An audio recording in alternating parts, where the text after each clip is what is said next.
Entonces, esas son las empresas estratégicas del Estado.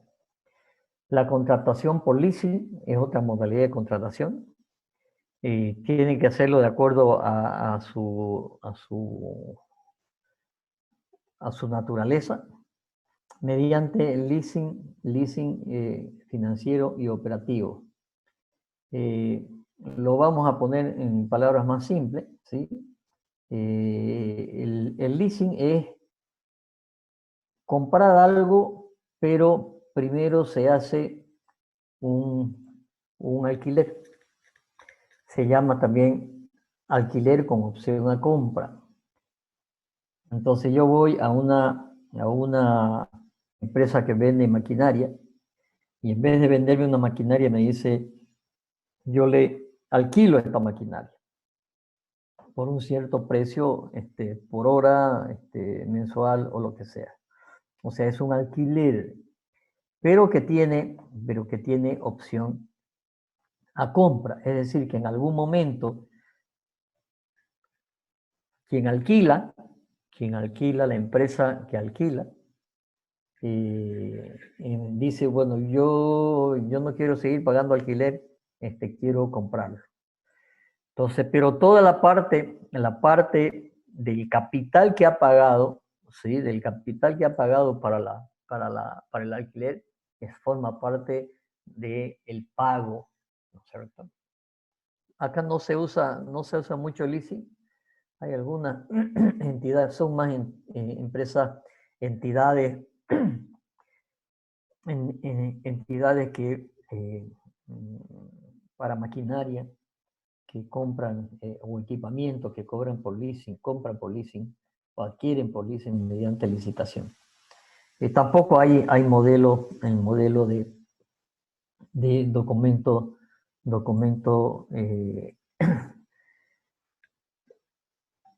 de contrataciones, no hay ningún documento base de contrataciones.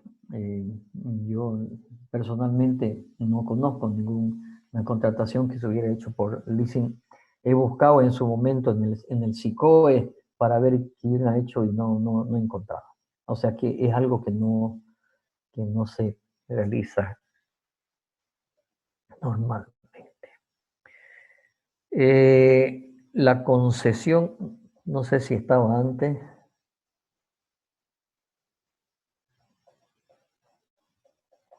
La concesión administrativa.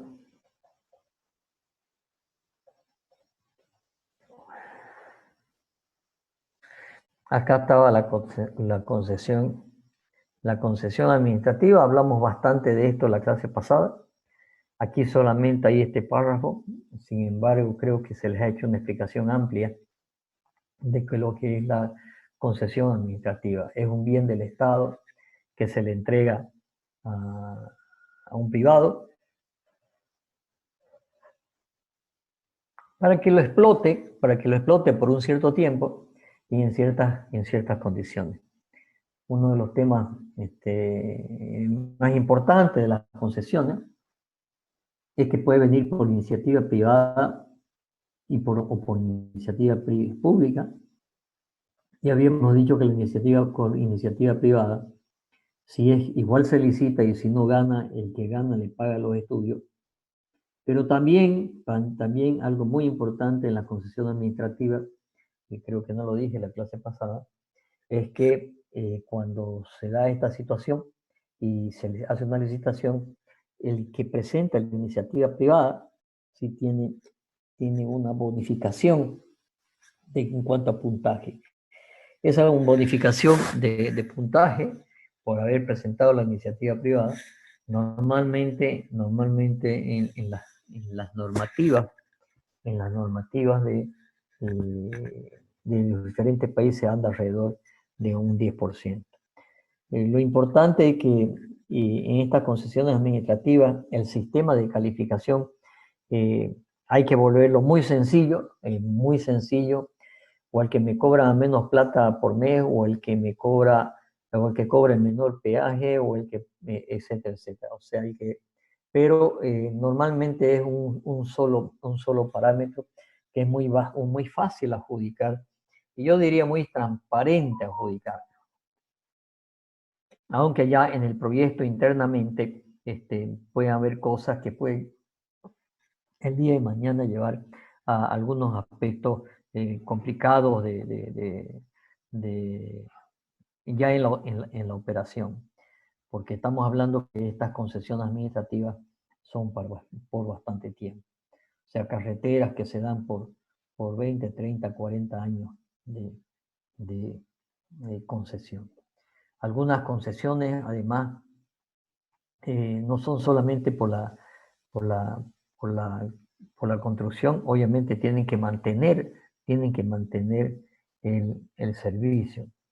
Les comentaba muy cortamente en la clase pasada que hoy el Estado boliviano empezó a hacer algo sobre el tema de concesiones. En realidad no la llama concesiones, sino las asociaciones públicas privadas, porque para el gobierno anterior, y de alguna manera estaban así planteadas en la Constitución Política del Estado, las concesiones, digámoslo así, en el concepto ideológico del gobierno anterior era mala palabra, porque significaba, ¿no es cierto?, las empresas privadas que explotan bienes del Estado, cuando el concepto del gobierno anterior era al contrario, más bien el Estado hacer empresas, como han visto ustedes, las empresas estratégicas del Estado, que son 37, muchas no están en funcionamiento y otras han quebrado.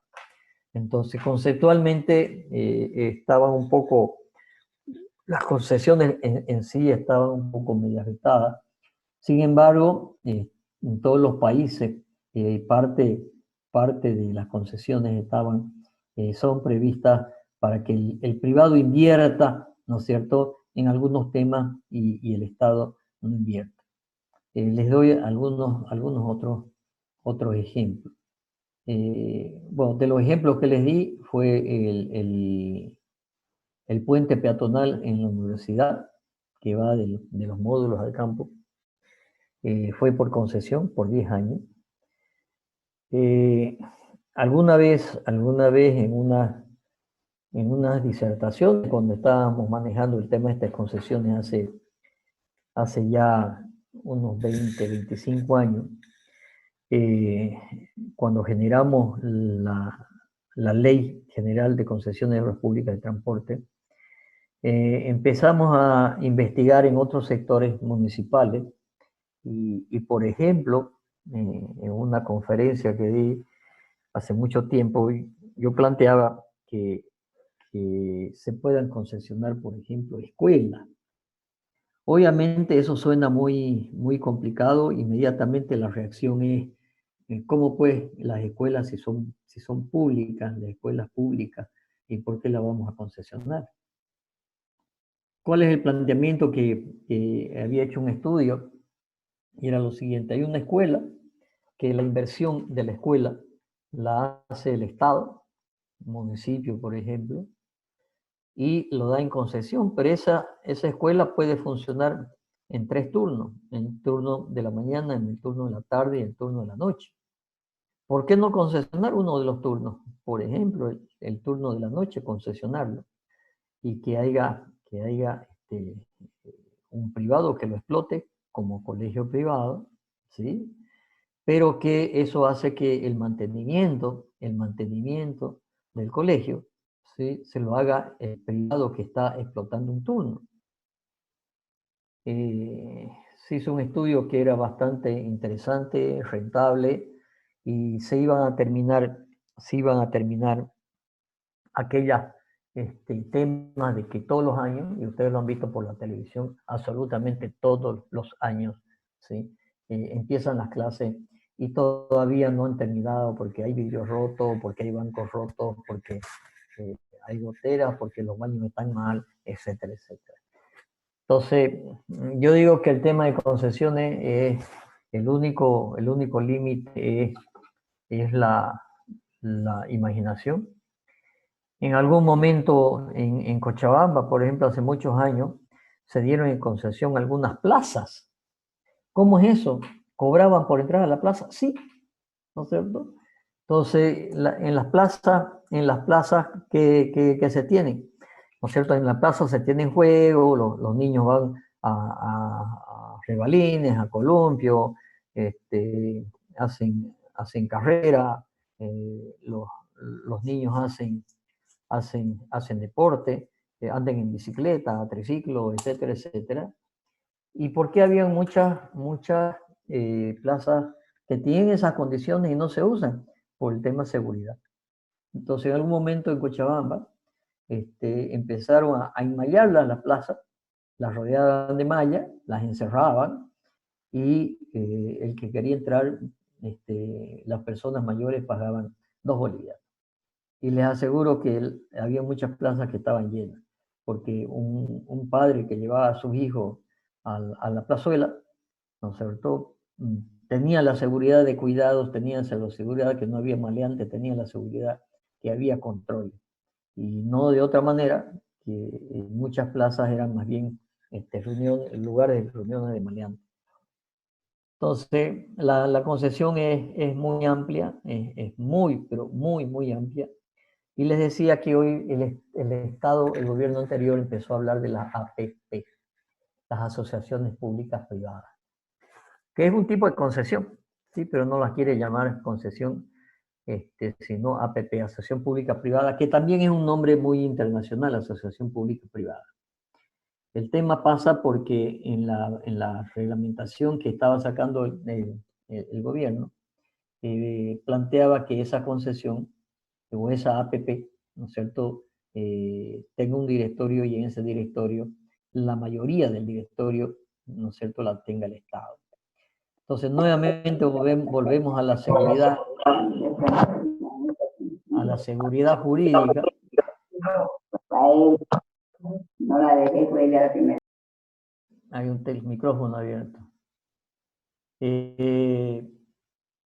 La seguridad jurídica de un inversionista que tiene que venir y poner su plata, tiene que construir las obras, ¿no es cierto? Pero, ¿cuál seguridad hay si el día de mañana se toman decisiones en ese directorio, ¿no es cierto?, que pueden afectar al inversionista? Eso todavía está en estudio. Bueno, este tema de la cuarentena ha hecho que estos proyectos un poco se paralicen, pero sí ya habían en puerta algunos grandes proyectos para un tipo APP.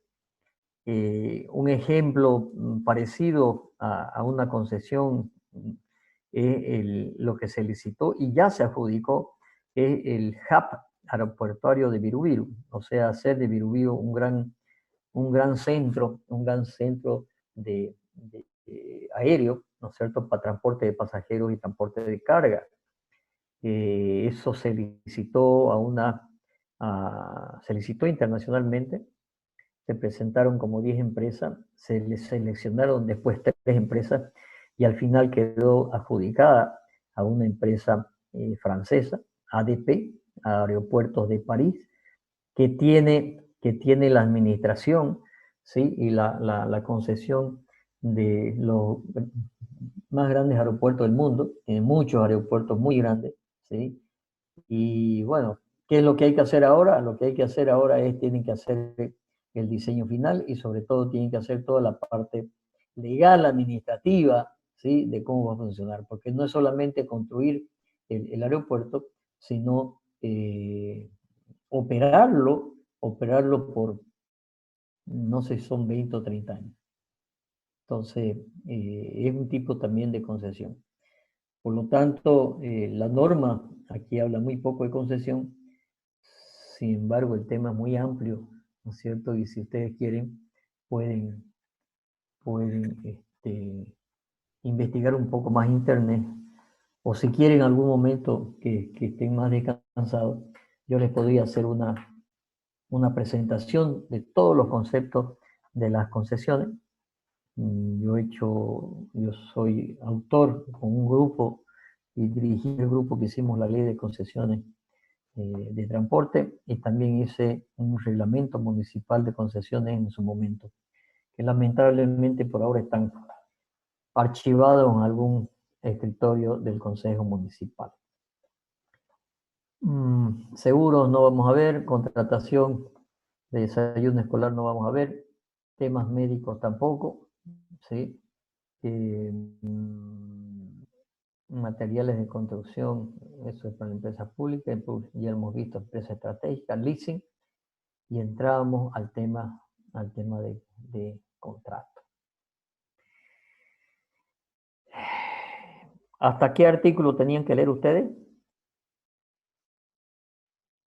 El 89. 89. Ya, ok.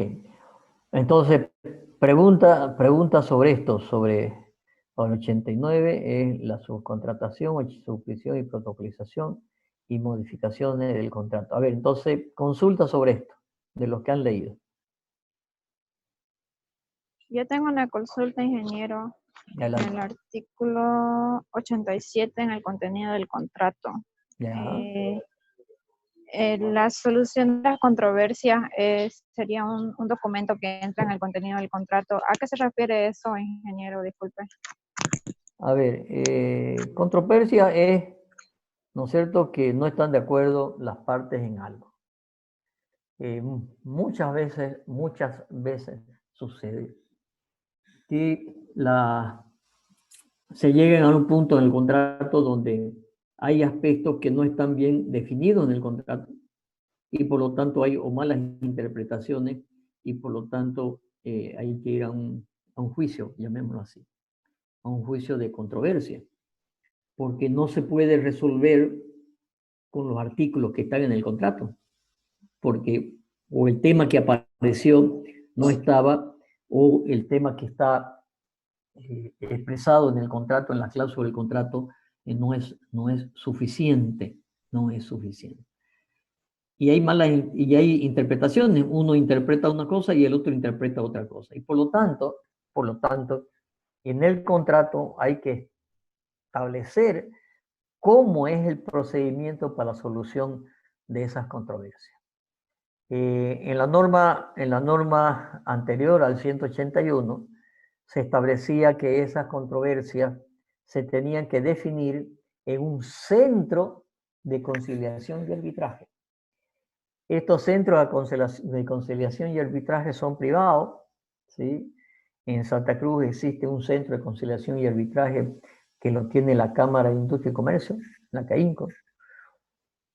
Hay un centro de arbitraje que está por armar la Cámara de la Construcción. Y hay una ley de conciliación y arbitraje. Había una ley antigua, hoy hay una nueva ley, ¿sí? Sería bueno que la lean, ¿sí? La podemos buscar.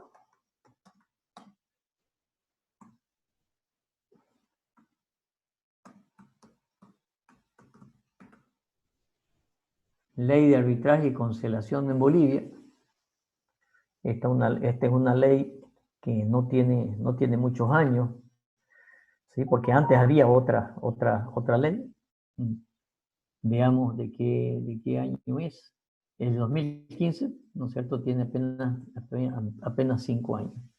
Entonces, mediante esta ley, ¿no es cierto? Se establecen el procedimiento de cómo se hace esa solución de arbitraje, ¿sí? Y esta es una ley que está bastante completa y establece las condiciones que deben tener los centros de arbitraje, ¿sí? Entonces, es bueno que la lean, le peguen una leída por lo menos para que sepan que existe. Entonces, en el centro de arbitraje, como es el de la CAINCO, van con la situación de controversia y se llama justamente arbitraje y conciliación, porque lo primero que hay que hacer es tratar de conciliar. Entonces, con la ayuda del centro, lo que hace el centro es decirle a cada una de las partes, decirle, cada uno nombra un árbitro, ¿sí? Y ese árbitro establece un tercer árbitro. Normalmente, cuando cada una de las partes, supóngase la gobernación, está con un litigio con la empresa X, entonces la gobernación nombra un árbitro y la empresa X nombra otro árbitro. Y entre los dos árbitros nombran un tercero. Si no se ponen de acuerdo en nombrar ese tercero, normalmente el centro de arbitraje, en el caso de las obras, llama a la sociedad de ingenieros y le dice que a la sociedad de ingenieros que tiene un arbitraje y que le mande una terna de 3 ingenieros que tengan experiencia en juicio, en litigio, en arbitraje. ¿Sí? La sociedad de ingenieros lo que hace, le manda 3 nombres y el centro de arbitraje elige uno de los 3. Una vez se tiene que instalar el proceso, el centro de arbitraje llama primeramente a los árbitros y les toma un juramento, y ahí hay un aspecto muy importante, es que en el momento que el centro de arbitraje nombra a esos árbitros y los posesiona, dejan de ser, entre comillas, digámoslo, dejan de ser de las partes, dejan de ser que representan a una u otra parte, se transforman en unos jueces. Y la función de un juez es descubrir la verdad. Entonces, yo no puedo ser un abogado, si yo soy árbitro de la empresa, yo no puedo ser un abogado de la empresa. Yo lo que tengo que hacer es poner los aspectos, los puntos de vista, ¿no es cierto?, de tal manera de llegar a lo que es justo, a lo que es la verdad, o lo que corresponde. En el centro de arbitraje, acá en Santa Cruz me ha tocado ser 2 veces árbitro, y otro arbitraje que realicé en Tarija, de una obra muy, muy grande, ¿sí? Y ese arbitraje en realidad fue un juicio que duró muchos años. En cambio, lo importante de que ese arbitraje, ¿sí?, tiene un resultado que se llama un laudo arbitral, y que ese laudo arbitral ya es inapelable, ¿no es cierto? Y las partes lo tienen que cumplir. Por lo tanto, redondeando con la pregunta, ¿no es cierto?, la solución de controversia se hace de esa manera. Sin embargo, en el decreto 181, ¿sí?, establece el contrato modelo, porque hay un contrato modelo, que está incluido, este contrato modelo está incluido en el DBC, y dice que la solución de la controversia se tiene que hacer a través del coactivo fiscal. Es decir, que más o menos se va a un juicio ordinario y no a través de un centro de arbitraje. Hay algunas razones legales para hacer eso, pero no es justo, porque yo que he estado en eso y también he sufrido juicios legales con entidades, la mayoría de las veces, las controversias son por temas que tienen que ver con la parte técnica, y por lo tanto los abogados, los jueces, por lo general no conocen la parte técnica. Entonces, si vamos a discutir lo que es un análisis de precio unitario de un ítem, de un hormigón armado, ¿no es cierto?, que tiene arena, ripio, cemento, agua, etcétera, etcétera, y cuántos pies de madera, ¿no es cierto?, cuántos pies cuadrados de madera, cuántos kilos de alambre, y ahí está la discusión. Por supuesto, de eso el abogado normalmente no entiende nada. Entonces, ir hacia un juicio ordinario, normalmente los jueces no quieren complicarse mucho y como es con el Estado, la verdad que muchas de las experiencias es que dan a favor del Estado y no se investiga muchas veces la verdad porque está en temas técnicos, lo cual por más asesores que pidan, el tema al final el juez es el que tiene que decidir. Entonces, esa es la solución de controversia, es la solución de aspectos que no están definidos en el contrato, que no se puede resolver con las cláusulas del contrato y hay que resolverlo a través, externamente, a través de algún juicio. ¿Está claro? Sí, ingeniero, está claro. Y va con otra pregunta. En el caso de que una de estas cláusulas no estén en el contrato, ¿qué pasaría?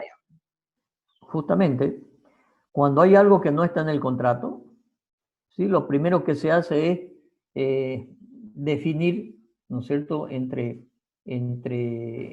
contratista y contratante. Normalmente ese trabajo le toca a la supervisión de las obras, ¿sí? Define si tiene o no razón el contratista o el contratante. Porque la misma supervisión puede decir, a mí me parece que es así. Sin embargo, por encima del supervisor está el fiscal de obra, ¿no es cierto?, que es el que representa a la entidad licitante y puede no estar de acuerdo. O en una de esas no está de acuerdo la empresa constructora. Entonces, entre supervisión y contratista y la empresa constructora, si hay algo que no está, lo definen. Por lo general lo definen bien, ¿sí? Pero puede ser que esa situación se defina, la definición de eso signifique a veces muchos recursos, ¿sí? Y la definición de esa situación puede afectar al contratista. Rápidamente les comento un caso. Cuando se hizo la doble vía Santa Cruz La Guardia, a mí me tocó estar de consultor representando a la CAFA, la Corporación Andina de Fomento, que financiaba la obra, en la parte de seguimiento y temas financieros. Y ahí hubo una controversia. En un análisis de precio unitario, decía que se iba a pagar el metro cúbico de la capa base compactada. La capa base es el material, el pétreo que va debajo del pavimento.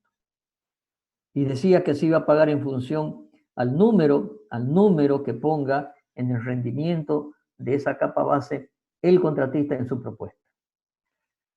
La empresa que ganó tenía que, para hacer un metro cúbico de capa base compactada, necesitaba un metro cúbico de material de capa base, lo cual no es cierto, físicamente no es cierto. ¿Por qué? Porque para hacer un metro cúbico de capa base compactada, yo lo tengo que apisonar, la tengo que compactar, ¿no es cierto? Se reduce el volumen al compactarla. Y por lo tanto, ese coeficiente de esponjamiento que se llama, que puede andar alrededor del 30-35%. Entonces la empresa reclamó, oye señor, págueme más porque yo estoy utilizando más metros cúbicos de material suelto para hacer un metro cúbico de capa base. Y la alcaldía le dijo, pero aquí dice, el DBC dice que usted tiene que poner, se le va a pagar en función al valor que ponga. Y él puso 1. Por lo tanto, no le tengo que pagar esponjamiento, aunque físicamente no sea verdad. Bueno, eso llevó a unos 2 o 3 meses de discusión, ¿sí? El secretario de Obras Públicas, o el director de Obras Públicas, era un ingeniero joven, había sido mi alumno, y me pide que le ayude.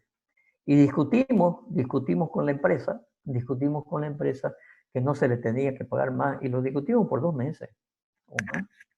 Pero sucede que solamente ese aspecto de dilucidar si correspondía o no correspondía pagarle el adicional por el esponjamiento, estábamos hablando de $800,000. Entonces, una decisión de esa naturaleza, ¿no es cierto? Costaba $800.000. Al fin de cuentas se le dijo que no, y obviamente la empresa, ¿no es cierto?, tuvo que aguantársela y poner la capa base que correspondía. Si perdió o no perdió $800.000 es otro tema, ¿sí? Pero si se decía que sí, correspondía, a la alcaldía le iba a costar $800.000 más esa obra. Entonces, estos temas de solución de controversia no son simples. Por eso siempre hay que primero tratar de solucionarlo entre la supervisión y el contratista, y ya si no se ponen de acuerdo, se podrá plantear una solución de controversia a través de un juicio. Este artículo, ¿por qué le ponen 87 bis? Porque para no deshacer todos los artículos de la norma, y, o sea que es un artículo nuevo, y se refiere a las subcontrataciones. Aquí dice que en caso de que se adjudique a empresas, a proponentes extranjeros, deberán subcontratar las empresas nacionales siempre y cuando estas estén disponibles en el mercado nacional. Esto ha sido fruto de discusión de muchos años, ¿sí? De por qué vienen las empresas extranjeras, y lo que hacen es, si quieren subcontratan, y si no quieren no subcontratan. Hay empresas chinas que han traído obreros chinos. Incluso entiendo que hubo una declaración en algún momento del expresidente Morales, en el cual aceptó que había hecho un convenio con la China de traer mano de obra china, y eran sino presidiarios chinos que estaban en las cárceles chinas y que lo traían aquí para trabajar en las obras, como mano de obra para las obras que tenían adjudicadas a las empresas chinas. Después de muchos años, ¿sí?, la norma de contrataciones anteriores preveían mínimo un porcentaje de 20 o 30% de sus contratos a las empresas nacionales. Porque lo que sucede en realidad es eso: vienen las empresas internacionales, presentan la propuesta, y al final de cuentas subcontratan, o sea, ellos contratan a empresas locales, ¿sí? Y muchas veces son extorsionadas las empresas locales, ¿no es cierto?, por unos precios bastante bajos, y muchas veces las empresas nacionales se meten y tienen problemas por la necesidad de trabajo, pero a precio realmente muy bajo. Entonces, lo que ha tratado de hacer este nuevo artículo, ¿sí?, en uno de los decretos supremos que modifica el 181, es decir, está muy ambiguo, porque aquí dice, esto deberán subcontratar a empresas nacionales. Y siempre y cuando estén disponibles, las empresas están disponibles, pero ¿cuánto le van a dar a las empresas nacionales y en qué condiciones no está registrado? Los proveedores o contratistas, para ser considerados dentro de su contratación, deberán estar registrados y no estar con incumplimientos de contrato con el Estado, ¿sí? El que subcontrata sigue asumiendo las obligaciones contractuales. No es decir, yo voy a subcontratar la ocasión del asfalto a esta otra empresa y yo me desligo de la responsabilidad. La responsabilidad sigue siendo de la empresa contratista.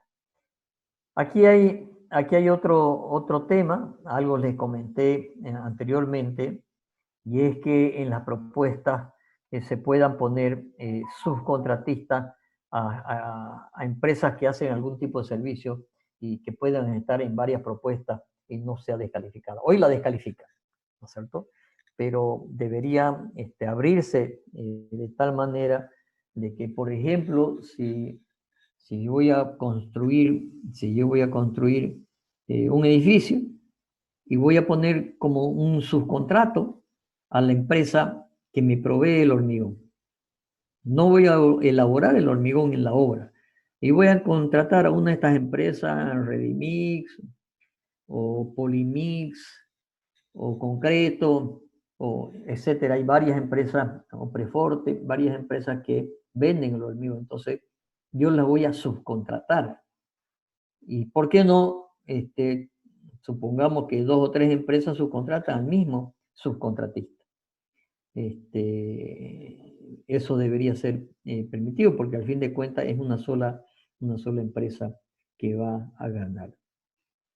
Hay otro tema de subcontrato que la norma no los nombra, no los reglamenta, porque es un tema bien complicado y es el tema de la mano de obra.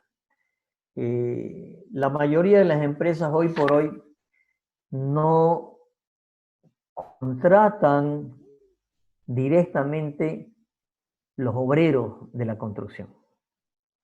Lo que las empresas normalmente hacen subcontratos de mano de obra. Es decir, yo subcontrato el piso. Entonces yo firmo un contrato con un subcontratista, que muchas veces una persona no es empresa, es una persona natural, que él es el que por su parte contrata a los obreros, los dirige y si se tardan más o se está tardando menos, ¿no es cierto? Es un problema del subcontratista. La empresa le va a pagar por metro cuadrado de piso colocado. Así con piso, con pintura, con el mismo encofradores, con los mismos subcontratistas de estructura. El dueño compra el material, ¿no es cierto? El fierro, la madera, el ripio, la arena, y viene un subcontratista y hace el hormigón y cobra por eso, por metro cúbico hormigón. En cambio, ese subcontratista paga a la gente, a los obreros por jornal, paga por jornal. Y normalmente ese pago es normalmente semanal, ¿sí? Llega el sábado, ¿no es cierto? Y el subcontratista de la mano de obra le paga a su gente por los días que ha trabajado. Sin embargo, la empresa constructora normalmente le paga cada 15 días al subcontratista por volúmenes de obra ejecutada. Este es un tema que no está muy bien reglamentado. Hay muchas cosas en la Ley General del Trabajo, ¿sí? Pero también es un tema complicado por lo siguiente. La empresa que contrata obreros, ¿sí? La empresa que contrata obreros tiene que registrarlos en la Caja Nacional de Seguro. Tiene que registrarlo en la Dirección del Trabajo. Y si a la semana siguiente el trabajador ese no aparece, se va, tiene que darlo de baja. Las empresas realmente tienen un personal administrativo complicado para manejar la mano de obra. Entonces, hoy por hoy, ¿no es cierto?, después de esta epidemia, después de esta cuarentena, se están planteando muchos temas sobre los temas laborales de los obreros de la construcción. Por ejemplo, no es posible que yo empresa esté, ¿no es cierto?, día por medio, cada semana, cada 15 días, ¿cierto?, registrando y dando de baja, ¿no es cierto?, a los obreros que están trabajando en mi obra. Si eso debería haber que el mismo carnet de identidad, como es en otros lados, se llama el ID, ¿no es cierto?, el documento de identificación, el carnet de identidad, el documento de identidad, sirva, ¿no es cierto?, para registrarse en todos lados, en la Dirección del Trabajo, en el Seguro Social, la caja, donde sea que tenga que registrarse. Como hoy es el pasaporte es el mismo número del carnet de identidad, ¿sí? Y en muchas instituciones ya el registro institucional, ya es el registro de carnet de identidad. Entonces, yo creo que van a cambiar muchas cosas. Se debería mejorar el sistema de proveer salud a los obreros de la construcción. Las empresas después de esta cuarentena van a tener que entrar a las obras y yo ahora a las 5 tengo una reunión de una obra donde soy supervisor y el dueño quiere que se empiece a trabajar y hay algunos subcontratistas que no quieren entrar a trabajar. ¿Sí? Entonces, ¿cómo se va a hacer?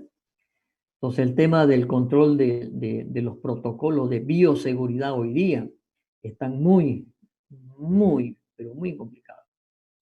Se le va a poner una cámara de desinfección, se le va a poner barbijo, se le va a hacer en turno, cómo se hace para que no usen las mismas herramientas, cómo se hace hoy día para transportar al personal, cómo se hace para transportar al personal, si no va a haber transporte público, habrá que ir a buscarlo a cada personal.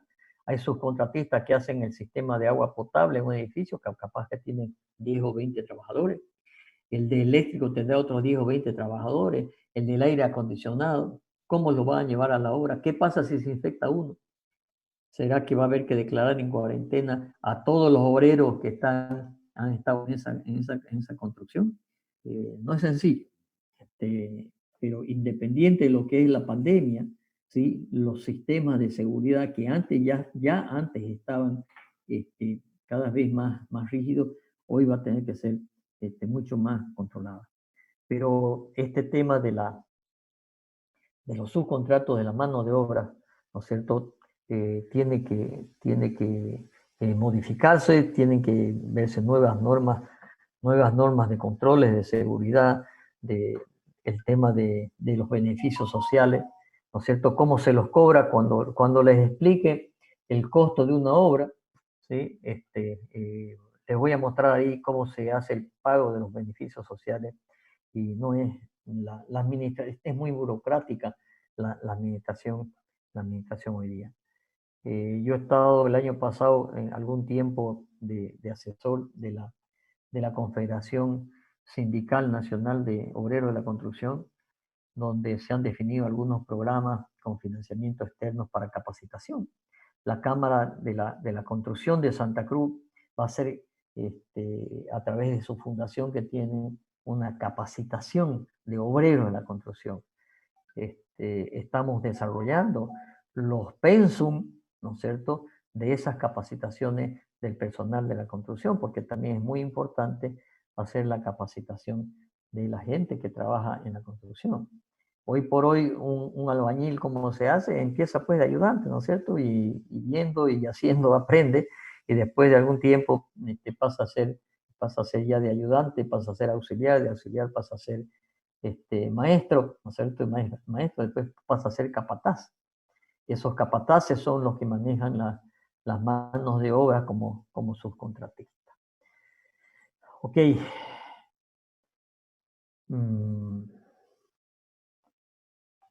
¿Alguna otra pregunta? Aquí otra pregunta, ingeniero. Adelante. En el artículo 89, en la parte 2, inciso C, habla sobre algunos porcentajes sobre contratos en el cual se modifica. Quisiera saber por qué hay esa diferencia de un 5%, de un 15% y un 10%. Ya. Les explico toda esta parte porque es un tema muy importante, y de los cuales son hoy, ¿no es cierto?, se han vuelto muy sensibles, ¿sí?, en el proceso de la ejecución de las obras públicas. Hace unos 3 o 4 años hicimos unos foros, ¿no es cierto?, que fueron 3 foros realizados entre la Sociedad de Ingenieros de Bolivia a nivel nacional y el Ministerio de Obras Públicas, el Viceministerio de Vivienda, para analizar la problemática esta de la construcción y de las modificaciones que se presentan en todas las obras. Más plazo, más plata, rara es la obra que se modifica para abajo.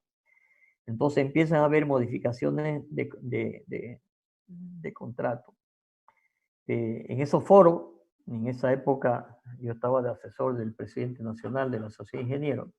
Entonces me tocó a mí exponer en esos foros cuál era la situación del sector constructor en esta problemática justamente de las modificaciones del contrato.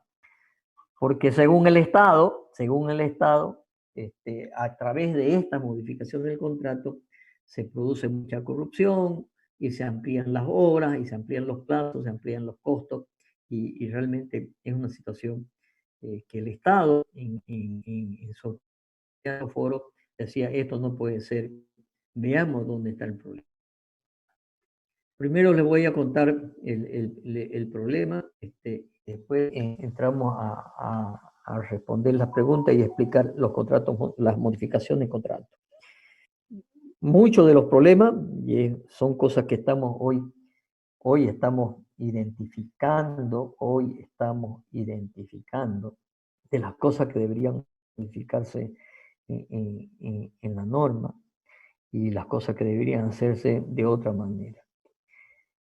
Uno de los problemas es, que también ya se lo comenté, es que los proyectos los hace la institución pública a través de licitaciones. Hay algunos proyectos que se hacen directamente en la institución. Por ejemplo, los colegios municipales, las escuelas municipales ya tienen modelos tipos. Y esos estudios lo hace la gente que está dentro, los empleados públicos de la unidad solicitante, ¿no es cierto?, hacen los diseños o hacen diseños de canales. Y decíamos que parte de hacer el DBC es ponerle el precio de referencia. Y muchas veces los precios de referencia están mal, y obviamente después cuando se construye la obra empiezan que no alcanza la plata, o que esto está mal, o que el diseño está mal y necesita modificarse. Entonces se establecen en la norma, y ahora les explico esto, se establecen en las normas algunos tipos de modificaciones de contrato, ¿de acuerdo? Los tipos de modificaciones de contrato yo prefiero explicarlo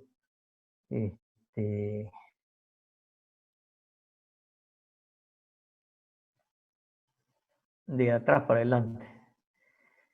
Hay algo que no está colocado acá, ¿sí? Pero lo que se llama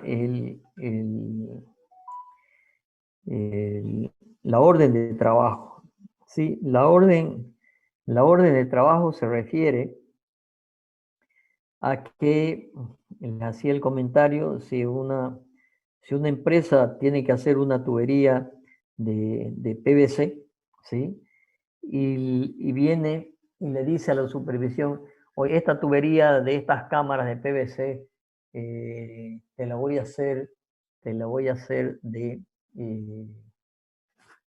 fierro fundido.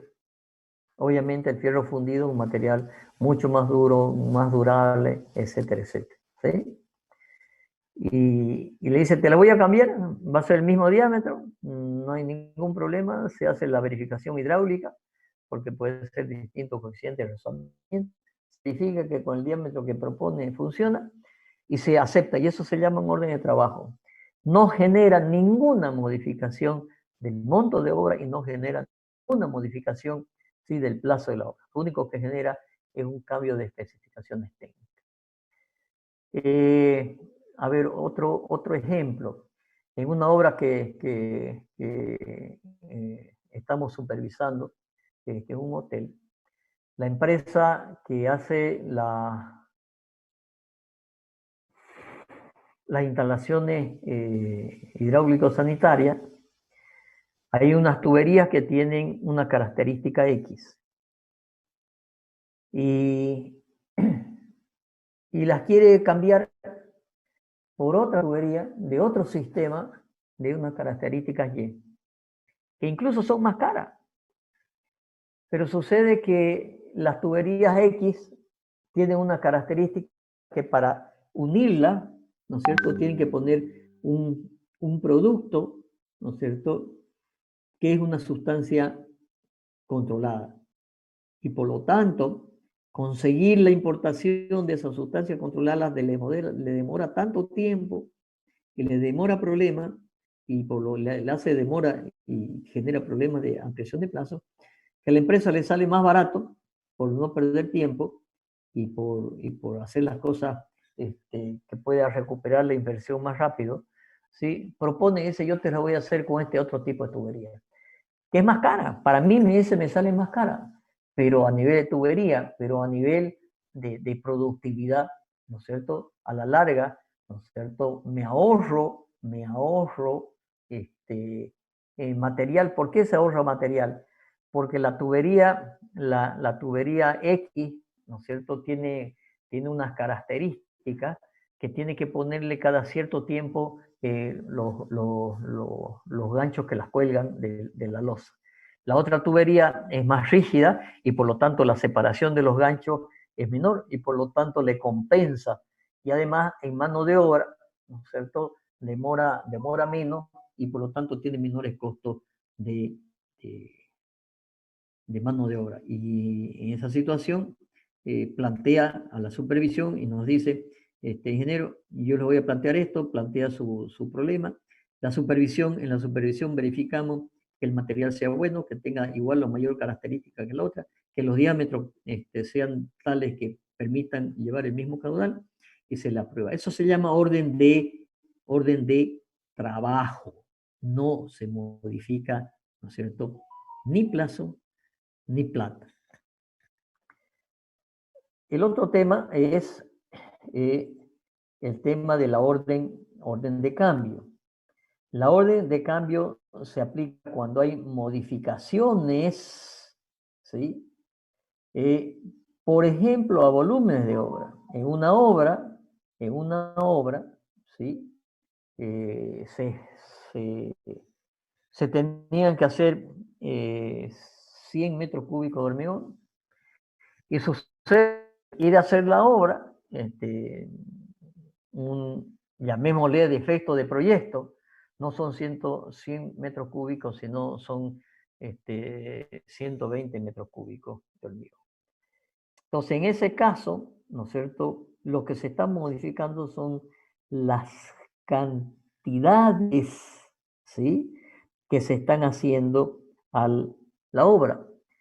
El precio unitario del ítem, al precio unitario del ítem, ¿no es cierto?, el precio unitario, ¿no es cierto?, no tienen en sí los precios de los insumos, no tienen incremento. Aquí dice sin dar lugar a los precios incrementos ni nuevos ítems. No hay nuevos ítems. Es el mismo ítem que ha tenido para más o para menos.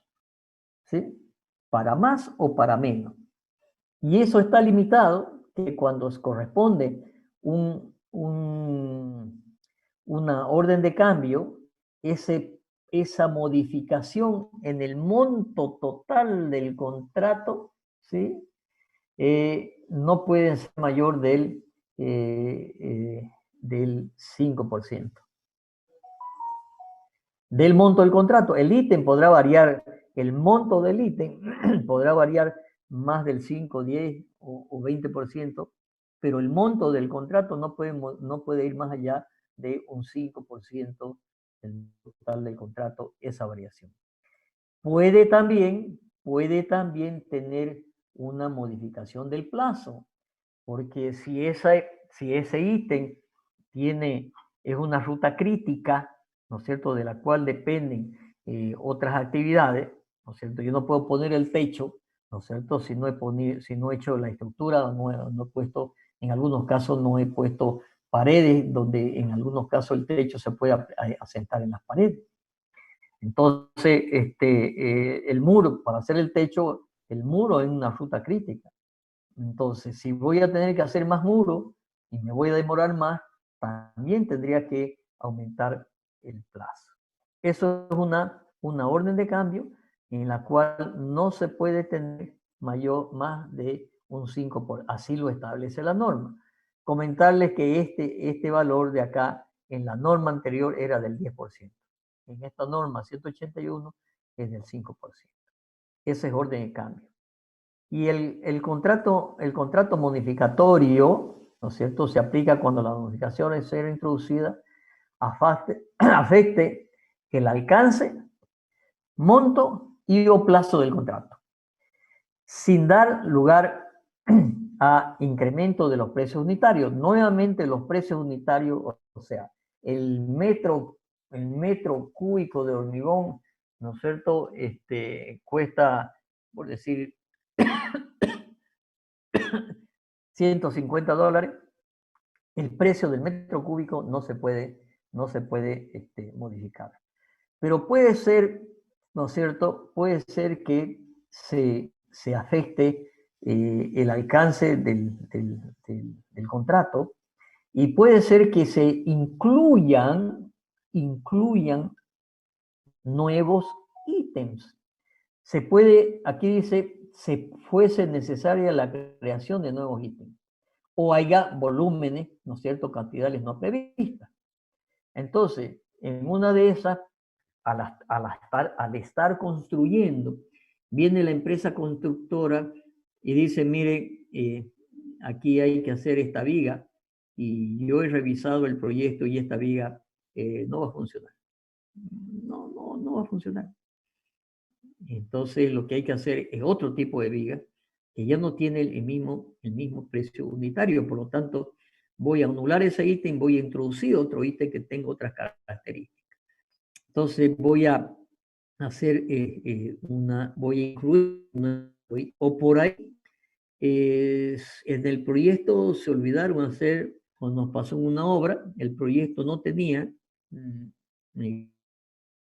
mineralización de los tanques subterráneos, ¿no es cierto?, los tanques para agua contra incendio. Y no tenía la prevista, en los ítems de contrato, no tenía previsto esa impermeabilización.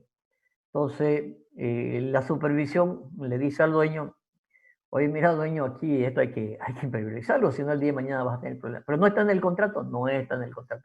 Bueno, generemos un contrato modificatorio, ¿sí? Entonces, se incluye ese ítem y obviamente va a haber una ampliación del monto, ¿no es cierto? Y también posiblemente o no una ampliación del plazo. Sin embargo, aquí hay algo muy interesante. Dice, el contrato modificatorio será suscrito por la MAE o por la autoridad que suscribió el contrato principal. Hay veces que la MAE le delega por decir, al secretario de Obras Públicas que él firme el contrato. Es mediante una resolución expresa, todo legal.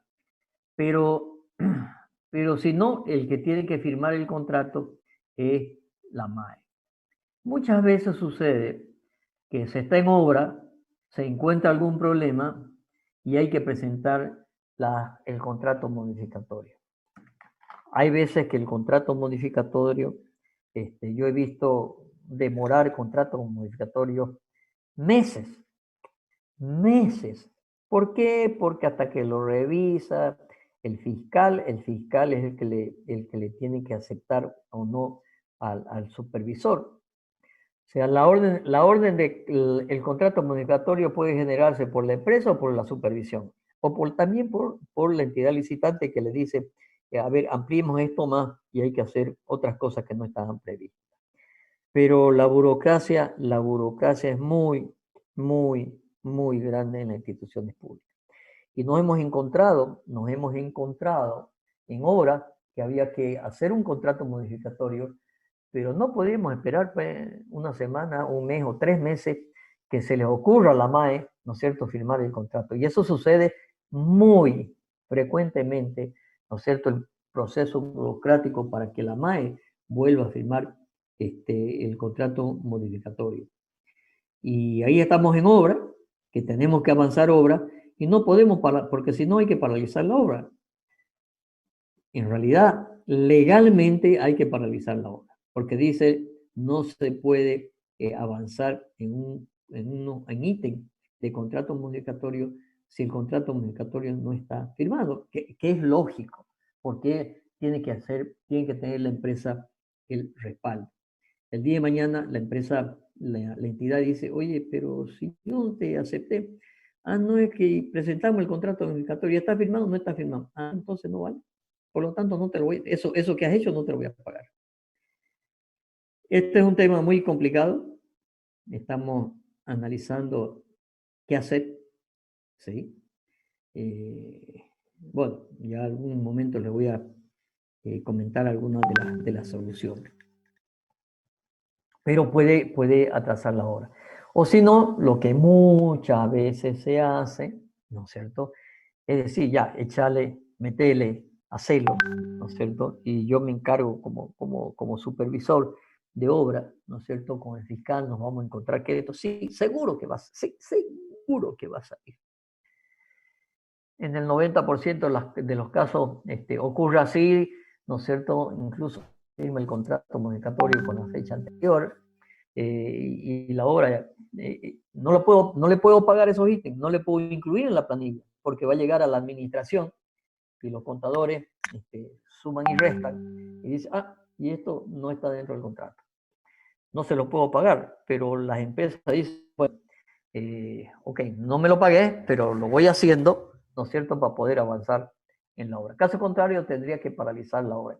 Y paralizar la obra significa que el día de mañana la empresa me puede pedir unos costos que se llaman de stand-by. ¿Qué quiere decir costo por paralización? Porque esa empresa tiene un equipo parado ahí, ¿no es cierto?, que lo podría estar alquilando, y tiene gastos generales de alquileres, de su ingeniero, de personal que está en la obra, y si se para la obra, tampoco puede estar contratando ingenieros, contratando administrativos, ¿no es cierto?, a cada rato. Por lo tanto, hay un tiempo que esos gastos se llaman gastos generales, se los voy a mostrar cuando los vea el costo de una obra. Lamentablemente ustedes no han visto la materia de costos todavía, o la mayoría. Y por lo tanto me pueden cobrar, ¿no es cierto?, precios, costos de stand-by por estar parado. Entonces es un arma de doble filo y hay que tomar decisiones. Y esas decisiones las tiene que asumir el supervisor y el fiscal. A veces, después de todos los trámites, dicen no se aprueba esta orden de cambio y por lo tanto no hay que pagarla. Y la obra y el contratista ya lo ha hecho. Entonces, si un contratista ejecuta ítem que están en una orden de cambio, ¿sí? Tiene que ser consciente que esos ítems, mientras no esté la orden de cambio aprobada, no pueden entrar a ser cobrados.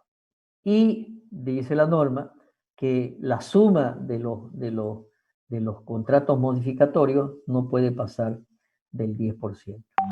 Por lo tanto, entre contratos modificatorios y órdenes de cambio, ¿no es cierto?, no se puede tener más de un 15%. Entre órdenes de cambio y contrato modificatorio no se puede tener más de este 15% este 10% del contrato de orden de cambio antes era 15%. O sea que antes se tenía hasta un 25% de hacer modificación. Hoy solamente hasta un 15%. Y dice en el caso de AMPE, ¿no es cierto?, no puede ser más del 10%.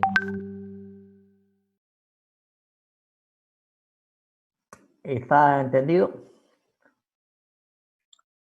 Entendido, ingeniero. Muy bien.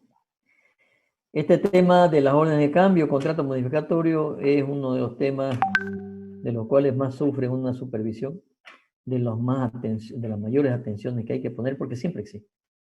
Yo no conozco hasta ahora una sola obra que hubiera empezado con la plata y el plazo que se había previsto y se llegó al mismo tiempo y por el mismo plazo. Muy, por lo menos en las obras que yo he supervisado, no he encontrado ninguna, y son muchas las que he supervisado, ¿sí? Entonces, yo estoy escribiendo algunos temas de que después de esto tiene que modificarse algunos procedimientos, porque no podemos seguir construyendo así la irresponsabilidad de la burocracia, la irresponsabilidad de la burocracia de las entidades públicas, ¿no es cierto?, en un contrato modificatorio. No sé, está bien. Tendrá que haber la norma permitirle a la unidad solicitante o al RPC, ¿no es cierto?, pasarle la responsabilidad que lo pueda aprobar. Ese es un tema estrictamente legal, ¿no es cierto?, si se puede o no se puede traspasar esa responsabilidad, pero algo hay que hacer, porque así como estamos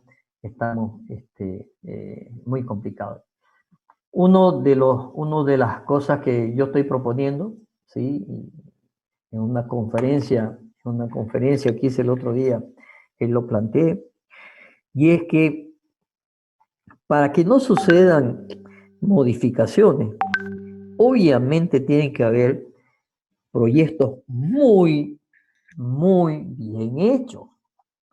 Lamentablemente, para hacer proyectos muy bien hechos, ¿sí?, obviamente que hay que pagar más, pues, ¿no es cierto? Hay que pagar más a los consultores, cosa que cada vez... Entonces, lo que hay que hacer es entender a los políticos que manejan la cosa pública, que mientras más plata se invierta en estudios, seguro que esa plata se recupera. Seguro que la plata se recupera. Porque mientras más plata hagan en el estudio, ¿sí?, no voy a tener problemas de contratos modificatorios, no voy a tener problemas de más plazo, porque todo está calculado al milímetro. ¿Será que se puede hacer eso en una hora? Sí se puede. En un par de horas que hemos estado supervisando, la empresa constructora utilizó una metodología de planificación que se llama el sistema Lean, o sea, el Last Planner, el Lean Construction, ¿sí? Es una metodología de mucha tecnología actual de planificación de obra, ¿sí? Y la empresa decía, miren, estas columnas del piso 20 van a ser vaciadas el 20 de septiembre del 2019. Y el 20 de septiembre del 2019 se vaciaban esas columnas. A no ser que hubiera habido un paro, a no ser que hubiera llovido torrencialmente y no se hubiera podido ejecutar la obra. Y después esos plazos realmente los recuperaban. Pero una planificación hecho tecnológicamente, con las nuevas tecnologías que existen, es posible planificar una obra para no modificar los plazos. Y para no modificar los costos, lo que tiene que haber es un muy buen diseño donde estén muy bien determinadas las cantidades de obra.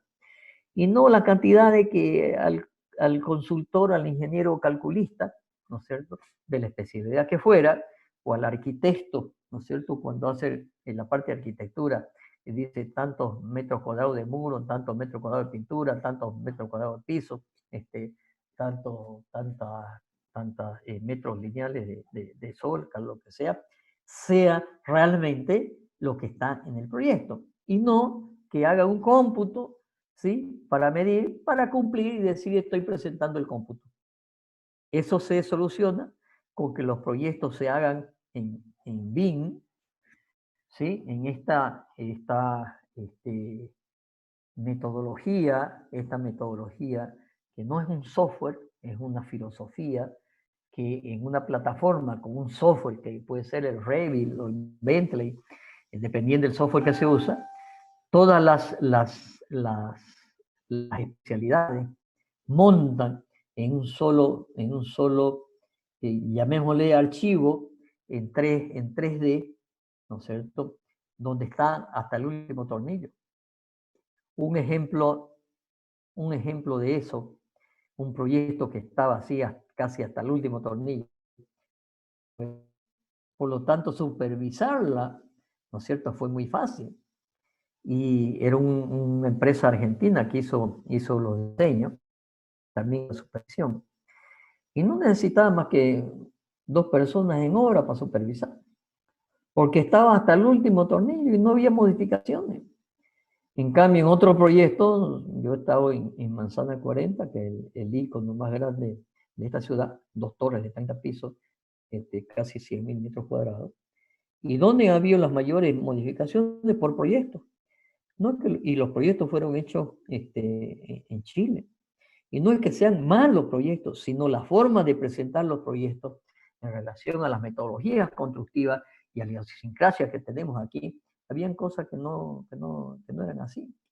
Aún así, habían algunos detalles de proyectos que cuando se los llevó a un BIM, ¿no es cierto?, de horas, entre 20 y 30 personas, el contratista, los subcontratistas, nosotros la supervisión, la parte técnica del dueño, ¿no es cierto?, viendo en una pantalla todas las posibles intersecciones de las instalaciones.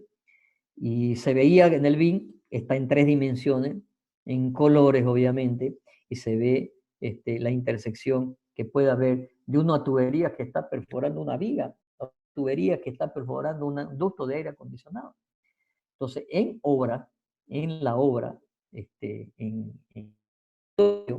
¿no es cierto?, hacíamos las correcciones. Un poquito más abajo, y a veces nos peleábamos centímetros. A ver, esta tubería puede ir 5 centímetros más abajo, sí, a ver, la movían 5 centímetros abajo, solucionar el problema, pero capaz causar problema en otro lado, ¿no es cierto? Porque las instalaciones sanitarias, ¿no es cierto?, de desagüe pluvial o desagüe sanitario tienen que tener pendiente. Da la pendiente, no la. Y ahí en minutos podemos ver, ¿no es cierto?, si las cosas funcionan o no. En otras palabras, es como algunos dicen, el edificio hay que construirlo 2 veces, una vez digitalmente y otra vez realmente.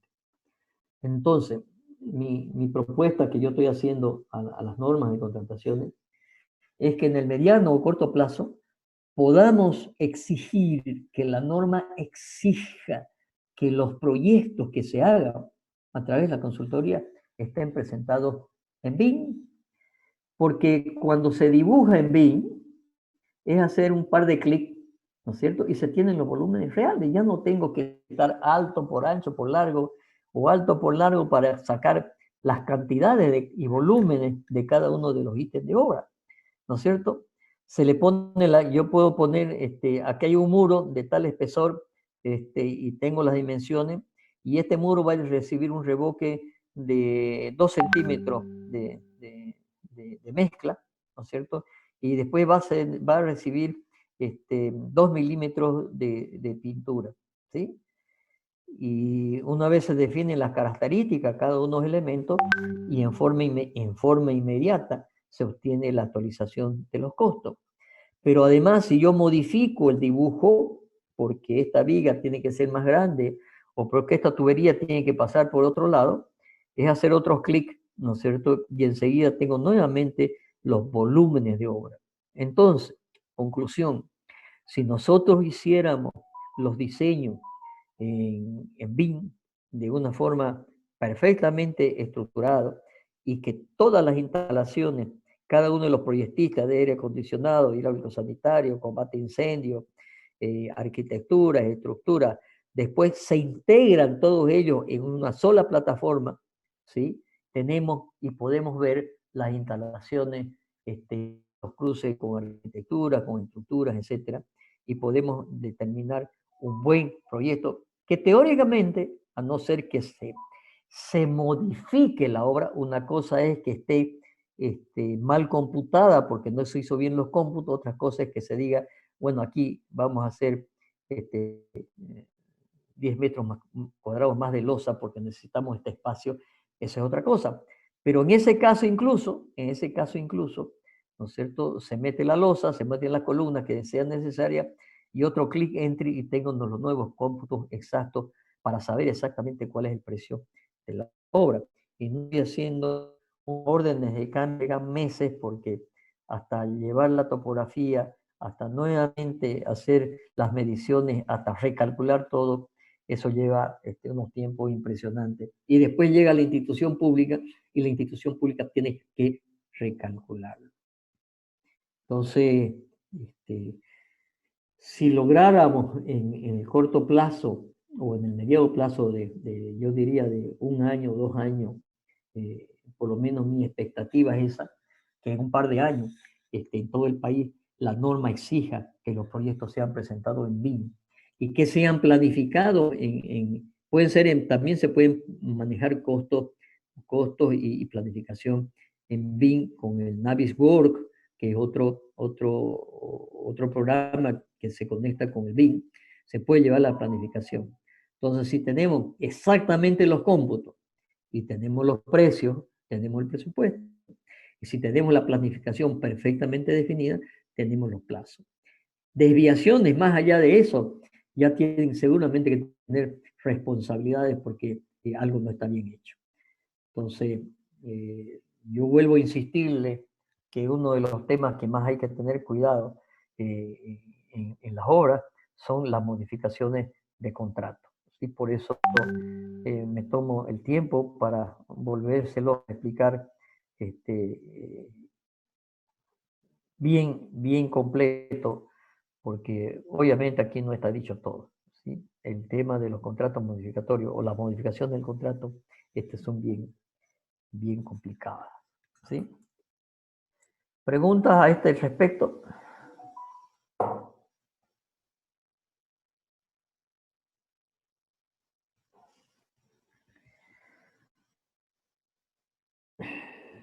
No hay pregunta. No me pinte la pantalla, por favor.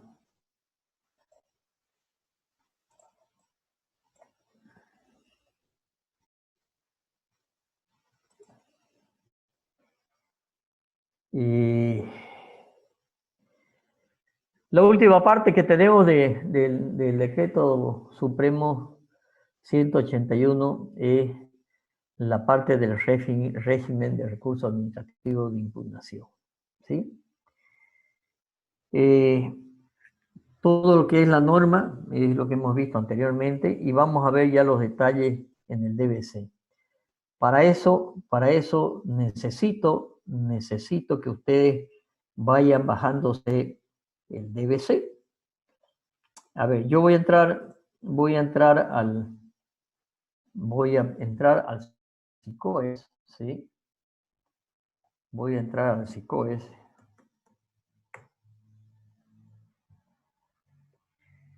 Para mostrarles qué es lo que tienen que ver ustedes.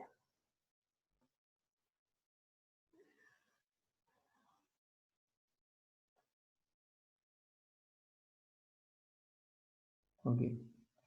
Siempre salen, cuando hay nuevas resoluciones, uno entra al SICOES y le aparece le aparece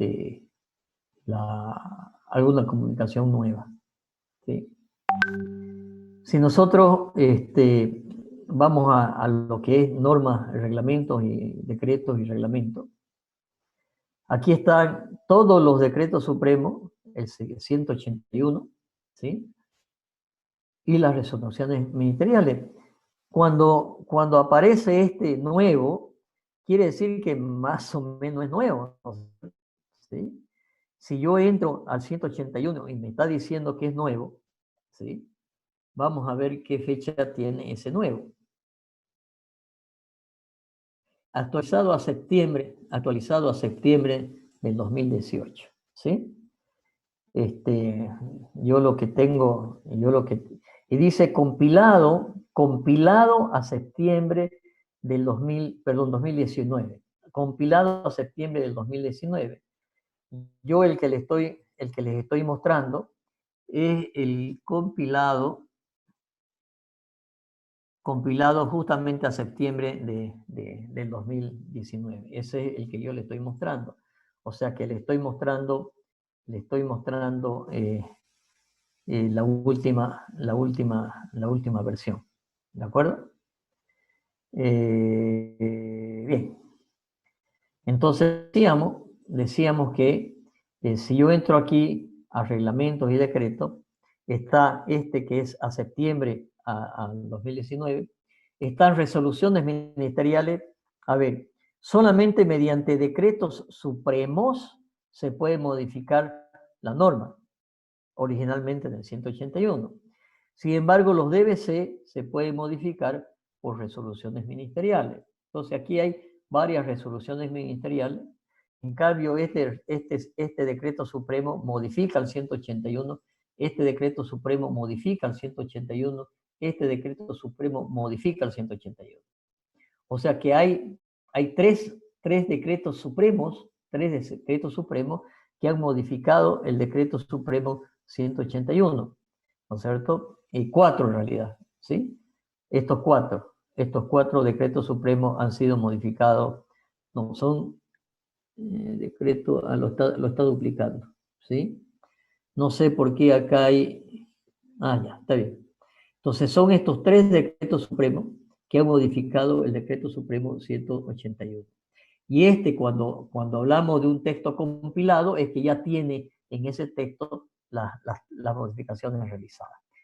Y después, ¿no es cierto?, existen resoluciones, una serie de modelos de resoluciones. Existen modelos del reglamento específico de la Empresa Pública Nacionales Estratégicas. Existe un modelo de reglamento específico para las asambleas. Existe el reglamento del registro único de los proveedores del Estado, el RUPE que se llama, el registro único de proveedores. Aquí está el reglamento de cómo una empresa constructora se inscribe para poder ser proveedor del Estado, etcétera, etcétera, etcétera. Después de todo estos reglamentos, empiezan a haber los documentos bases de contratación. Entonces aquí dice, documento base de contratación por la modalidad AMPE. ¿Para qué? Debe ser para adquisición de bienes, debe ser para contratación de obras, debe ser para servicios generales, debe ser para servicios de consultoría, debe ser para servicios de consultoría individual, debe ser para servicios de supervisión técnica, debe ser para contratación de seguro, arrendamiento, adquisiciones de obras. Teóricamente, nosotros tendríamos que estudiar el DBC AMPE para construcción de obra, el DBC AMPE para servicios generales no,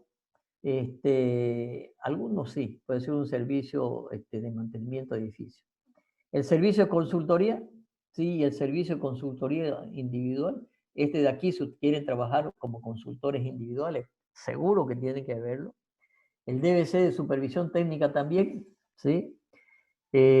Contratación de seguros, arrendamiento y los otros no. Eso es lo que tendríamos que estudiar. Después de lo que son los documentos base de contratación, que son modelos, ¿sí? Son modelos. ¿Por qué son modelos? Porque de ese modelo después vamos a ver cómo se le introducen los datos de una obra. Después de los AMPE están los documentos base de contratación para una licitación pública. De nuevo, para bienes, para contratación de obra, para servicios generales, para servicio de consultoría, servicio de supervisión técnica, no sé, contratación de seguros que no nos interesa. Por ahora debe ser bienes, no nos interesa, arrendamiento de bienes tampoco, adquisición de productos tampoco. ¿Ok? ¿Qué es lo que vamos a ver nosotros? Porque no hay tiempo para ver todo. La estructura en general es lo mismo, pero el contenido de las especificaciones técnicas o de los términos de referencia es lo que difiere entre construcción y supervisión o estudio. Y lo que difiere entre AMPE y licitación pública, ya hemos visto, licitación pública son montos más grandes y por supuesto tendrán más condiciones. Entonces ustedes deberían bajar este documento, ¿sí? Que es de 2018. El DBC para la contratación de obra, que es un poco más amplio que el de obra del AMPE. Entonces, este documento, ¿no es cierto? Porque vamos a empezar a estudiarlo, no sé si en la siguiente clase o la subsiguiente, este documento. Pero además, no es lo mismo este DBC, ¿no es cierto?, que es un modelo, aquí me lo baja en PDF, si hago aquí me lo va a bajar en Word, ¿sí? Normalmente documento sí lo puedo bajar en Word, en cambio por ejemplo, las normas no están en Word, ¿sí? ¿Por qué? Porque están fijas. En cambio, como son modelos, yo tengo que manejar los modelos y por lo tanto tengo que manejar el documento en Word para poder meterle las cosas que son específicas de la obra. Lo voy a bajar en PDF, ¿sí? Este documento. Entonces, no es lo mismo este documento, ¿sí? Este documento, que es el modelo, ¿sí? Y si ustedes se fijan, vamos a ir al artículo 27, creo que es. No, contenido, ya, desde el 26 más o menos 27, en el 26 está la forma de evaluación, desde el 24 en realidad está la forma de evaluación. En cada licitación que la institución haga, tiene que definir si va a ser una evaluación por calidad, presupuesta, técnica y costo, si calidad o precio evaluado más bajo. Por lo tanto, tendrá que definir. Y aquí dice entre paréntesis, una vez definido cuál es el modo, si yo elijo calidad, propuesta, técnica y costo, ¿sí? Acá está el método de selección de calidad, propuesta, técnica y costo en el artículo 26. En el artículo 27 está el otro método de selección. Entonces, si ya yo elegí el primero, acá tengo que poner en mi DBC de mi institución productiva, para mi obra en especial, tendré que poner que ya no aplica.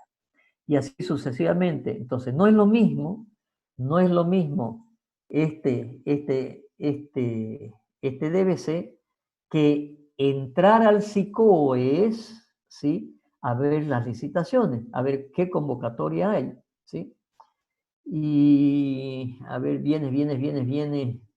Hoy todo el mundo está vendiendo obras. Por ejemplo, esta es una, a ver, esta obra, voy a ver si alguna obra de licitación pública, alguna obra de licitación pública, todas son AMPE. Una obra de licitación pública. Acá hay una obra de licitación. Construcción de la carretera Ravelo, Yayagua, tramo 1, Tuchuqui, Chacabuco. Ok. Entonces, cuando yo entro ya a una obra que está siendo licitada, ¿sí? A una obra que está siendo licitada, sucede que acá, a mano derecha, esta es la licitación pública. Acá tengo los formularios, sí, no me han cargado todavía, ¿no? Fíjense que le han borrado la fecha de presentación de propuesta, ¿sí? Acá está la fecha de presentación. ¿Por qué? Porque seguramente estaba licitada, ¿no es cierto? Y con esta de la cuarentena, fíjense que todo lo que son estas licitaciones están sin fecha. Qué pena. Viene. ¡Wow! Qué pena que no haya un... Bueno, les voy a mostrar un DBC de algunas obras que yo tengo, que estoy supervisando. DBC, licitación pública, no. Vamos a los proyectos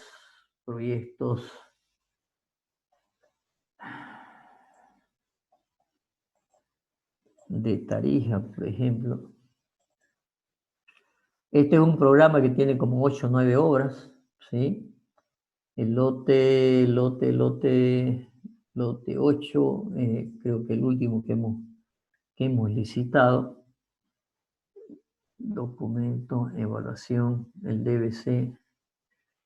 Y fíjense las versiones de DBC que tengo hechas. sea, mi pega en esta empresa es una empresa alemana. Mi pega es ver toda la parte legal. Entonces yo tengo que hacer, entre comillas, de unidad solicitante para hacer el DBC, obviamente para presentárselo a la entidad licitante. Yo hago el DBC, hago el borrador del DBC, se lo paso al fiscal, el fiscal lo revisa, lo compatibilizamos y después lo tengo que mandar a la KfW, el Banco de Cooperación Alemana, para que lo revise. Fíjense, varias versiones tengo hechas. Tomemos. Entonces aquí ya es un DBC donde ya está, ¿no es cierto?, el programa y la obra, mejoramiento del sistema de agua potable de Concepción Uriondo. Son unas poblaciones en Tarija. ¿Qué es lo que tiene de diferente con el modelo? Tiene diferente con el modelo que ya en el tema de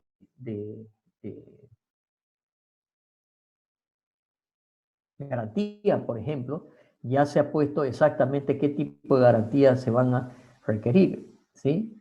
Ya aquí ya hay unos números, ¿no es cierto?, de 120 días, de 30 días. Estos ya son parte propia de este DBC. De la misma manera, cuando vamos rechazo, descalificación de propuesta, esto prácticamente es igual al DBC, esto prácticamente es igual al DC, esto es igual al DBC modelo, no hay casi modificaciones, ¿sí?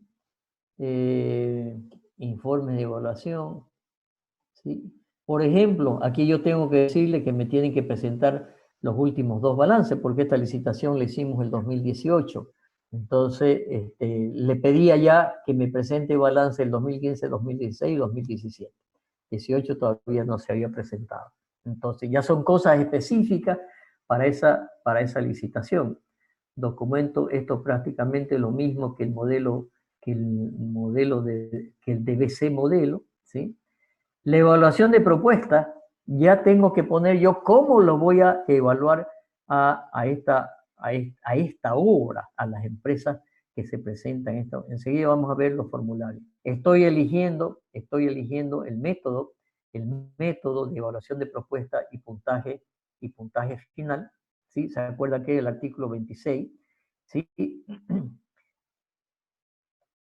Todos los sistemas de la suscripción del contrato, los sistemas, los glosarios, esto prácticamente es igual, ¿sí?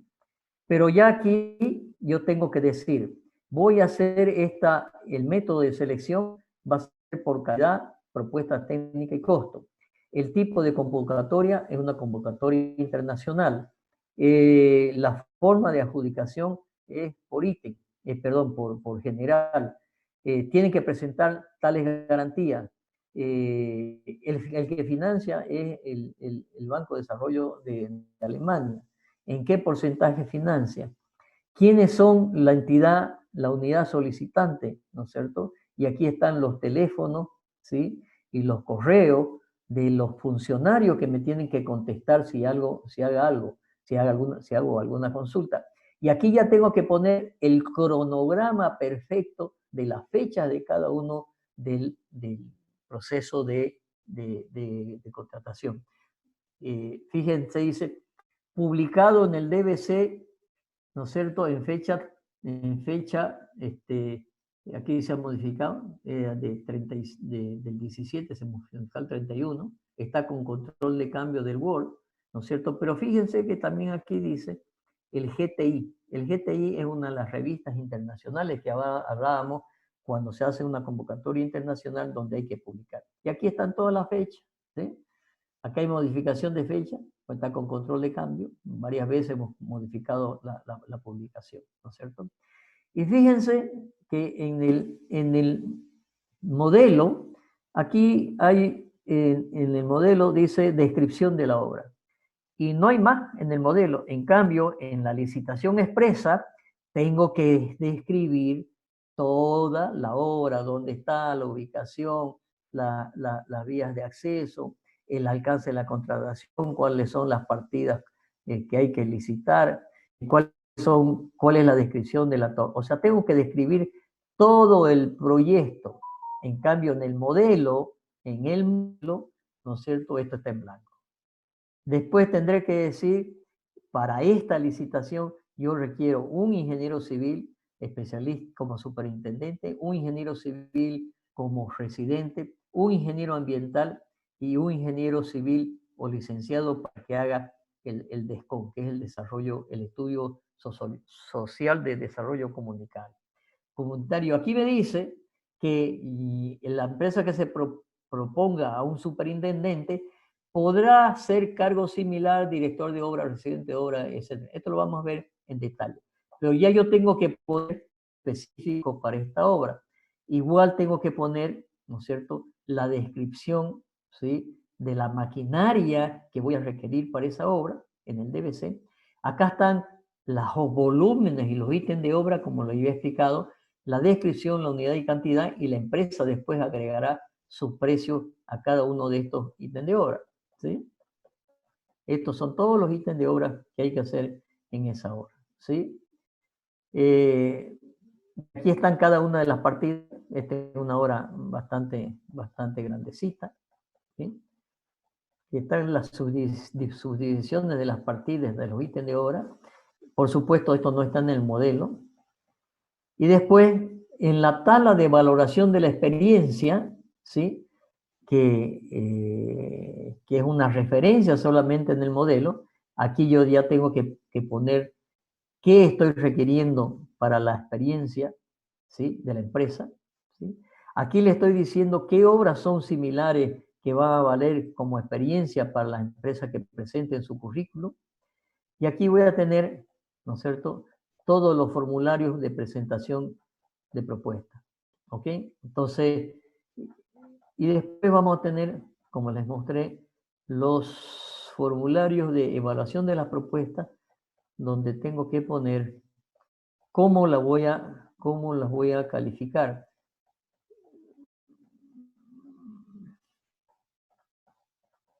Son los B chicas, B4, B5, B6. Entonces, ingeniero, disculpe una pregunta.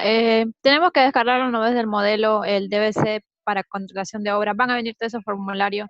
Tenemos que descargarlo en Word para rellenarlo. ¿Vamos a rellenar con usted o...? No. ¿O A ver, cómo? vamos a hacer lo siguiente. Lo que yo quiero es que descarguen el modelo, pero también descárguense, o yo les voy a mandar uno de los DBC ya rellenado para que vean la diferencia, qué es lo que se rellena. ¿Estamos de acuerdo? ¿Sí? Uno de estas obras le voy Ya, a ingeniero. les voy a mandar para que vean, por ejemplo, cómo se califica, cómo es una tabla de calificación, ¿sí?, etcétera. O sea, armar un DBC en una obra como esta no es simple, ¿no es cierto? Este documento tiene, si no leo mal, 111 páginas, ¿sí? Entonces, y después en la comisión de calificación, en los formularios de calificación tienen que rellenar esto otro. Y además, al final del documento base de contratación está el modelo de contrato, que cuando se firma contrato ya hay que rellenar todas estas cosas que están con espacio vacío. Resumiendo, y a la pregunta, tienen que bajarse ustedes sí o sí el DBC modelo, ¿sí?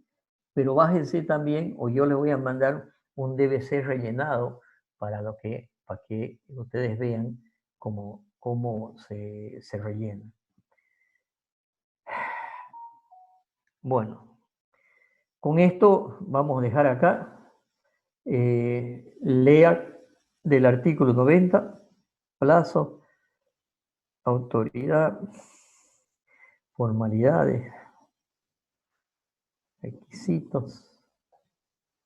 Todo esto es el proceso de recurso, o sea, de la impugnación. ¿Cómo se hace? 99, silencio administrativo, ejecución, devolución, sistema de contrataciones estatales, Esto es cuando las empresas constructoras, o sea, una empresa constructora del Estado, ¿sí? Que hace contratación, o sea, las empresas estatales contratan, ¿sí? Información, asignación de código único de contratación. Y terminamos. Medios y registros de información y habilitación de los recursos 109 y dijimos que íbamos a ver hasta el artículo 111. O sea que hasta el artículo 111 y con esto terminamos lo que es la norma básica del sistema de contratación de bienes y servicios y después vamos a ver un DBC. Y si nos da tiempo vemos dos DBC, uno de obra y un DBC de consultoría o de supervisión. Si no, vemos solamente el de obra, pero el 80% de las cosas son casi iguales. ¿Sí? ¿Alguna pregunta?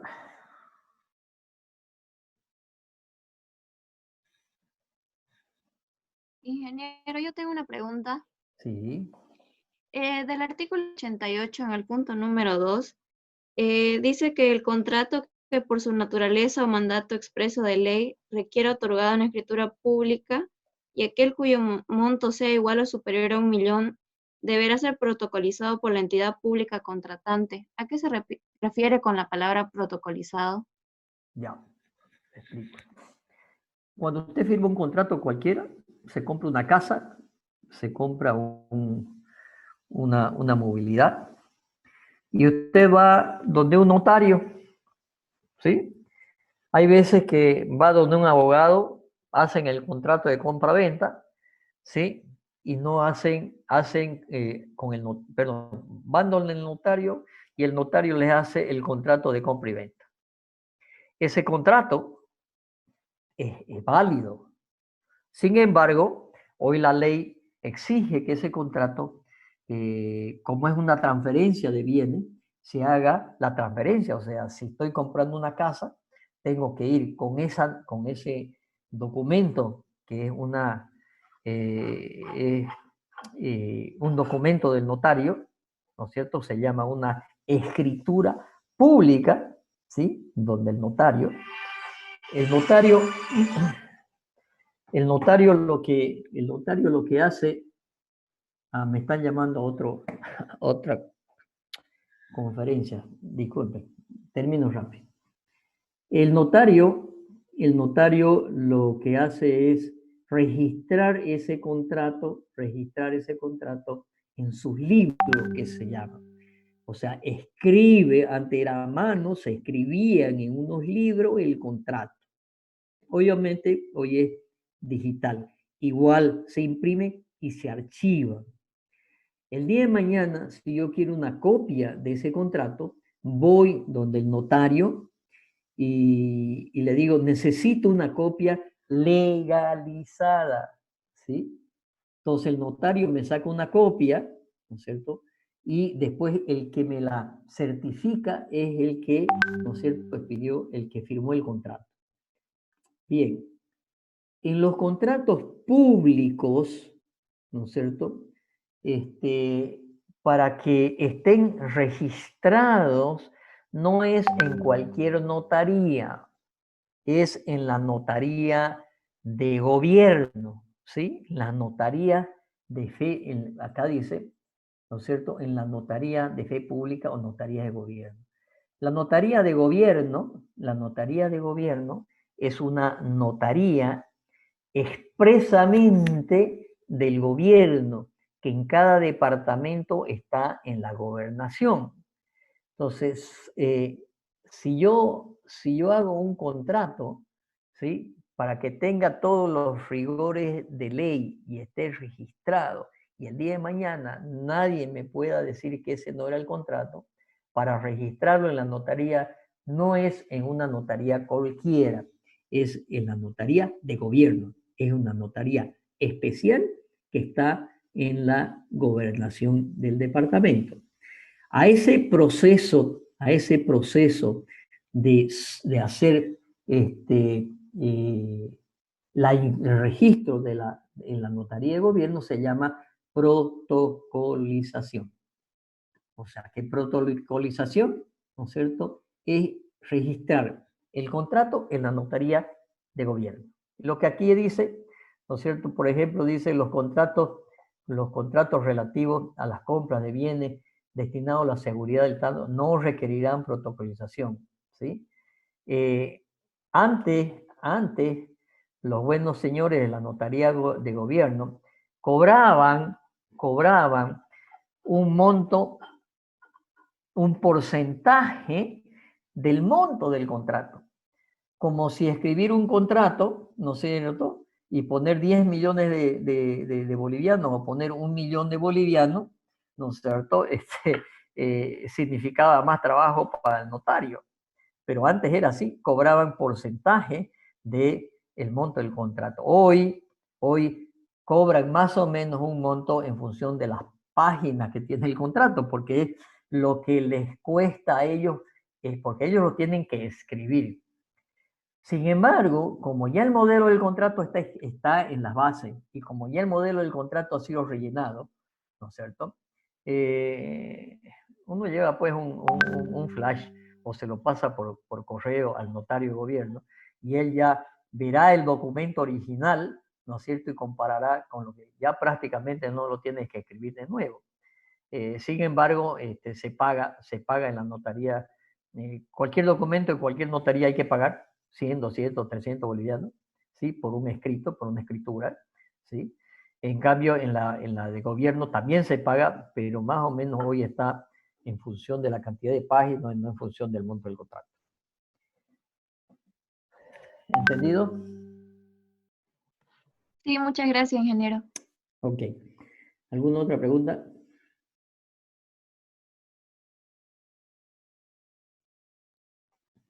Si no hay más preguntas, no.